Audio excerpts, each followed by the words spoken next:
আসসালামু আলাইকুম প্রিয় শিক্ষার্থীরা, আরেকটি নতুন ভিডিও নিয়ে তোমাদের সামনে হাজির হলাম। আমি মোহাম্মদ বিল্লাল সরকার, বর্তমানে পড়াশোনা করছি রাজশাহী বিশ্ববিদ্যালয়ে। তো আজকে আমরা কথা বলবো যে গুচ্ছের যে মেরিট আপডেট, সেটা নিয়ে কিন্তু তোমাদের জন্য সুখবর। অর্থাৎ তোমাদের কিন্তু কৃষি গুচ্ছের পরেও কি তোমাদের যে এডমিশনের মেরিট গুলো সেটা কি দিবে নাকি, অনেকজনে প্রশ্ন করেছিলে, সেই বিষয়ে কথা বলবো। মেরিট বিষয়ে কথা বলবো, সকল আপডেট বিষয়ে কিন্তু আজকে কথা বলার চেষ্টা করব। এর আগে অবশ্যই বলবো চ্যানেলটি সাবস্ক্রাইব করে পাশে থাকবে এবং তোমাদের যত প্রশ্ন রয়েছে কমেন্ট বক্সে ফেসবুক পেজের লিংক, সেখানে গিয়ে কিন্তু করতে পারবে। দেখো আমরা যেটা বলবো, অর্থাৎ জিএসটি এডমিশনের দুইটা বিষয় নিয়ে কথা বলবো, তিনটা বিষয় নিয়ে কথা বলবো। সেটা হচ্ছে কৃষি গুচ্ছের পরে তোমাদের মেরিট দিচ্ছে নাকি।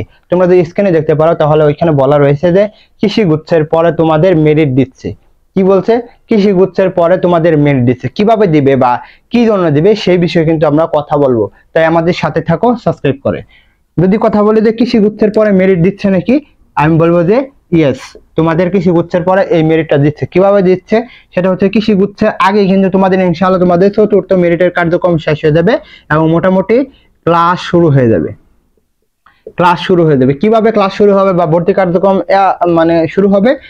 চতুর্থ মেরিট মোটামুটি পরের মাসের প্রথম বা দ্বিতীয় সপ্তাহের মধ্যে দিয়ে দিবে, এটা মোটামুটি শিওর থাকো। হ্যাঁ, তো দ্বিতীয় চতুর্থ মেরিট দেওয়ার পরে কিন্তু তোমাদের চূড়ান্ত ভর্তি কার্যক্রম মোটামুটি 20 সেপ্টেম্বর বা 20 সেপ্টেম্বর বা 25 সেপ্টেম্বরের মধ্যে তোমাদের ভর্তি কার্যক্রম শেষ হয়ে যাবে। মোটামুটি সেপ্টেম্বর অক্টোবরে কিন্তু তোমাদের মোটামুটি ক্লাস শুরু হওয়ার সম্ভাবনা অনেক অনেক বেশি। তো অক্টোবরে যদি ক্লাস শুরু হয়ে যায় তাহলে কিন্তু তোমাদের জন্য অক্টোবরে ক্লাস শুরু হয়ে গেলে তোমাদের কিন্তু কৃষি গুচ্ছের পরীক্ষাও কিন্তু মোটামুটি সেপ্টেম্বরে হওয়ার কোনো সুযোগ নাই।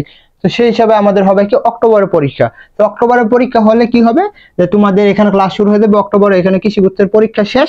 তো তখন যখন মেরিটটা দিবে তখন এখান থেকে অর্থাৎ জিএসটি থেকে কিন্তু যে এগ্রিতে চলে যাবে। সো এখানে যেগুলো সিট খালি হবে জিএসটির মধ্যে, মোটামুটি মনে করো 2000 বা 1000 সিট খালি হলো, তখন এখান থেকে যে চলে যাবে তখন এই জিএসটির মধ্যে তারা মেরিটটা দিবে বা হতে পারে গণবিজ্ঞপ্তিটা দিবে, এইটা হতে পারে। তো ভর্তি কার্যক্রম মেরিট বিষয়ে তোমাদের জানালাম। এবং তোমাদের জন্য আরেকটা হচ্ছে, যারা সেকেন্ড টাইম দিবে তারা কিন্তু আমাদের যে স্ক্রিনে যে এটা দেখতে পারতেছে প্রাইভেট প্রোগ্রামটা, সেখানে কিন্তু আমাদের সাথে যুক্ত হতে পারো বা সেকেন্ড টাইম এক্সাম বেসে যুক্ত হতে পারো। তোমাদের যদি তোমরা প্রাইভেট প্রোগ্রামে যুক্ত হও তাহলে সেকেন্ড টাইম এক্সাম বেসটা তোমাদের জন্য ফ্রি হবে। তো আশা করি তোমাদের বোঝাতে পারছি।